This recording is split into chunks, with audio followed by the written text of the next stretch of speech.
Bakit daw ang chika ng mga marites at mga self-proclaimed insider sa internet na puno na raw ang production team at ng ilang netizen sa pagiging taklesa ni Kim? Hanggang sa punto na nagiging cringe o insensitive na raw para sa panlasa ng iba. Pero ang plot twist, bakit hanggang ngayon ay nandun pa rin siya at tumahataw sa opening prod at nakikipag-asaran kay Vice Ganda? Taklesa si Kim, untouchable siya dahil paborito siya ng management at may backrider sa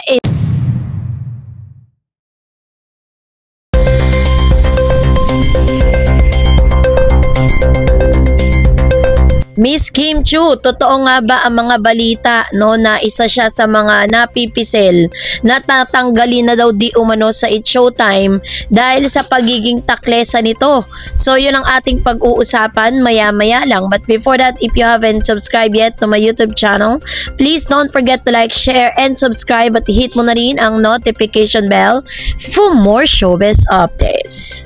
So ito na no, OMG, chika time tayo. Si Kim Chiu daw machuchugi na nga ba sa It's Showtime dahil sa pagiging taklesa? Sausawan natin ang tea. Ang artikulong ito ay isang mapaglaro at satirical na pagsusuri sa mga umiikot na chismis sa showbiz. Wala pang opisyal na kumpirmasyon mula sa kampo ni Kim Chiu o sa pamunuan ng ABS-CBN at It's Showtime. Ang chika, true ba? No? Ang sausaw o cloud chasing lang. Mare, maupo ka muna at magtimpla ng ice coffee dahil ang tea ngayon ay nagbabaga at umaapoy at literal na shaking ang buong bansa. Kung active ka sa TikTok at X na formerly X at Twitter, malamang dumaan sa FYP mo ang pinakabagong showbiz hamon. Aalisin na raw si Kim Chiu bilang host ng It's Showtime? Yes, you read that right. Ang ating nag-iisang chinita princess, ang reyna ng bawal lumabas at ang energing pili ng tanghali ay di umano'y nanganganib na masibak sa noontime show. Bakit daw ang chika ng mga marites at mga self-proclaimed insider sa internet na puno na raw ang production team at ng ilang netizen sa pagiging taklesa ni Kim? May mga moments daw kasi sa show na naging masyadong unfiltered ang Gen Z at millennial icon natin hanggang sa punto na nagiging cringe o insensitive na raw para sa panlasa ng iba. Pero ang plot twist, bakit hanggang ngayon ay nandun pa rin siya at tumahataw sa opening prod at nakikipag-asaran kay Vice Ganda? Sabi ng mga bashers, malaki kasi ang malakas kasi sa mga bossing. May kumakalat na narrative na kahit ganoon daw kataklesa si Kim, untouchable siya dahil paborito siya ng management at may backrider sa ehekutibo ng network. Ano nga bang katotohanan sa likod ng isyong ito? Atakihin natin to gamit ang Gen Z lens. Walang preno, walang filter at puro real talk lang. Let's dive deep. No, ito na. Ang anatomy ng isang taklesa, Kim Chiu edition. Para sa mga hindi familiar sa taklesa culture, ito yung ugali kung saan kung ano ang pumasok sa utak mo lalabas agad sa bibig mo nang hindi dumadaan sa filter utak. No brain to mouth buffer, kumbaga, direct to broadcast agad. Si Kim Chiu ay kilala sa kanyang hyperactive energy. Parang palaging nakatatlong shot ng espresso bago sumalang sa stage. At dahil sa kanyang walang humpay na daldal, madalas silang mapasubo sa mga sitwasyon na nagiging viral clip sa TikTok. Ang mga resibo o ang mga momentong sinasabi ng basher, the unfiltered asaran. Sa segment tulad ng Especially For You, madalas makipagbiruan si Kim sa mga sumasali. Minsan, sa sobrang excitement niya, may mga nasasabi siyang personal na masyadong prangka at nagpapababa sa kanyang mga co-host, no? Or nagpapakaba sa mga co-host niya. The insides, jokes na lumalabas sa hangin, si Kim ang tipong kapag may naalalang chika sa backstage, bigla na lang niyang babanggitin on air nang walang konteksto. Para sa mga fans, cute at authentic to, pero para sa mga kritiko, unprofessional at walang kontrol ang kanyang laglagan or ang kanyang laglagan era. Ilang beses na rin nailaglag ni Kim ang kanyang mga kasamaan at maging ang sarili niya. Pagdating sa usaping pag-ibig, noong kasagsagan ng kanyang hiwalayan sa bagong issue, ang kanyang mga hirit ay madalas lagyan ng mali siya ng mga netizen. Si Kim Chiu is that one friend na hindi mo pwedeng sabihan ng sikreto habang may hawak siya ng mikropono. Dahil paniguradong maiirigodon niya ito sa buong barangay nang hindi niya sinasadya. Isang random na komento sa sa ex na may 50k likes at 3 ang sinasabing kapit sa boss narrative, nepo baby o multimedia royalty. Dito na pumapasok ang pinaka-toxic na parte ng chismis. Sabi ng mga haters, ang tanging dahilan kung bakit hindi matanggal-tanggal si Kim Chiu sa Showtime sa kabila ng kanyang mga sablay ay dahil malakas siya sa mga top executives ng ABS-CBN. Ginamit pa ng ilan ng mga terminong golden girl o parang modern day version ng isang nepo baby. Kahit na nagsimula naman talaga siya mula sa ibaba, literal na sa loob ng bahay ni Kuya sa PBB. Bakit nga ba siya mahal ng management? Ito ang real talk, no? Let's be real for a second. Hindi kailangan ni Kim Chiu ang kapit para mapanatili ang kanyang pwesto. Ang tawag doon ay leverage at value. Narito ang ilan sa mga listahan kundi dahil sa purong matematika at negosyo, factor.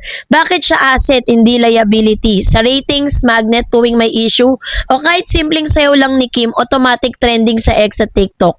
Sa mundo ng telebisyon, ang engagement ay katumbas ng pera. Endorsement, Queen si Kim Chiu ay isa sa mga pinakamaraming commercial endorsement sa bansa.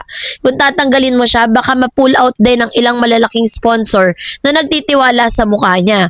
Work ethics, kahit may sakit, kahit puyat mula sa taping ng kanyang teleserye, pasok si Kim sa Showtime na may 200% energy. Hindi mo matatawaran ang dedikasyon ng isang Kim Chiu. The masa appeal, may kakaiba siyang karisma. Si Kim, abot kaya ang masang Pilipino. Ang kanyang pagiging natural at oo, pati ang pagiging taklesa. Ang dahilan kung bakit nakikita ng mga ordinaryong tao ang sarili nila sa kanya. Kaya ang mga nagsasabi na bakit kinakampihan ng Gen Z ang pagiging taklesa ni Kim. She's living in the moment. Sa mundong puno ng mga nakaka-stress na balita, inflation, climate change, academic burnout, kapag nanood ka ng Showtime at nakita mo si Kim Chiu na tumatawa na parang walang bukas, nahawa ka, aminin mo. Ang kanyang pagiging taklesa ay senyalis na hindi siya umaarte. Nagpapakatotoo lang siya. Ang lap trip factor, ang mga meme na galing kay Kim ay elite tires. Sino pa ba naman ang makakalimot sa mga bawal lumabas na naging pambansang awit noong pandemic? Imbis na makancel, ginawa niyang kanta. Kumita siya at naging icon ng resilience. Yan ang tunay na body move. Hindi siya malisyoso, may pagkakaiba ang pagiging taklesa dahil masama ang ugali mo sa pagiging taklesa dahil sadyang excited at madaldal ka lang. Si Kim, malinaw na ang huli, ang pasok sa kanya, walang buto ng kasamaan sa kanyang katawan. Puro vibe at chaos lang. So, yung anatomy naman ng fake news sa showbiz, suriin naman natin kung saan nagmula ang ganitong klaseng balita. Saan nga ba nagsimula ang chika na tatanggalin na siya? Madalas sa mga ganitong balita ay gawa-gawa lamang ng mga tinatawag na clickbait content creator sa YouTube at Facebook. Gagawa sila ng thumbnail na may mukha ni Kim Chiu na umiiyak tapos lalagyan ng bold text na Kim Chiu pinalayas na siya Showtime dahil sa kagagawa niya, BP lalong nagalit. O diba? Kapag pinanood mo naman ang video, ang laman ng pala ay pinagtangi-tanging lumang clips at boses ng AI na nagbabasa ng kung ano-anong haka-haka mula sa forum. So ang cycle kasi ng showbiz issue, may nagsabing medyo kakaiba si Kim on air, gagawa ng 10 seconds clip ng TikTok bashers gamit ang sad sounds, gagawa ng fake news video sa YouTube para sa viewers at ad revenue, at maniniwala naman ang mga marites. Tapos susunod magiging ulo ng mga balita, Kim Chiu aalisin na nga ba? Ito ang tinatawag nating disinformation ecosystem sa showbiz. At sa kasamaang palad, si Kim Chiu ang madalas sa nagiging biktima nito dahil siyang isa sa pinakamalaking pangalan. Ang pangalang Kim Chiu sa pamagat ay katumbas ng isang instant views at pera para sa mga cloud chaser. So ang stand ng company Kim sa It's Showtime para sa mga nag-aalala, kalmahan nyo lang mga matris nyo. Walang opisyal na pahayag ang ABS-CBN o ang It's Showtime na nagpapatunay na may planong tanggalin si Kim Chiu. Sa katunayan, mas lalo pang lumalawak ang papel ni Kim sa show. Siya ang madalas sa kasama ni Bai sa pagdadala ng mga malalaking segment. Silang nagbibigay ng punchline, silang sumasalo kapag medyo matabang ang energy ng studio at sila ang nagpapanatili ng ingay sa social media. At kung totoong ayaw ng production sa kanya, hindi siya bibigyan ng mga solo prod. Hindi siya gagawa ng mukha ng malalaking anunsyo at lalong hindi siya papayagang mag-host ng halos araw-araw habang may ginagawa pa siyang ibang project tulad ng mga serye at pelikula. So bakit hindi pwedeng mawala si Kim Chiu sa tanghal? Isipin mo na lang, ang It's Showtime na walang Kim Chiu parang sinigang na walang asim, parang milk tea na walang pearl, parang TikTok na walang sayaw at napaka-blend, diba? So kaya naman, ang lahat po ng mga balitang naglalabasan na yan is really a fake news. Wala pong katotohanan yon. Si Kim Chiu po ay mananatili pa rin sa It's Showtime. So, kayo po, anong yung saloobin patungkol dito? Mag-comment kayo sa comment section. And that's it for today. For more videos and updates, please don't forget to like and subscribe. And please don't forget to follow my Facebook page, DarEds TV and DarEds channel. God bless everyone!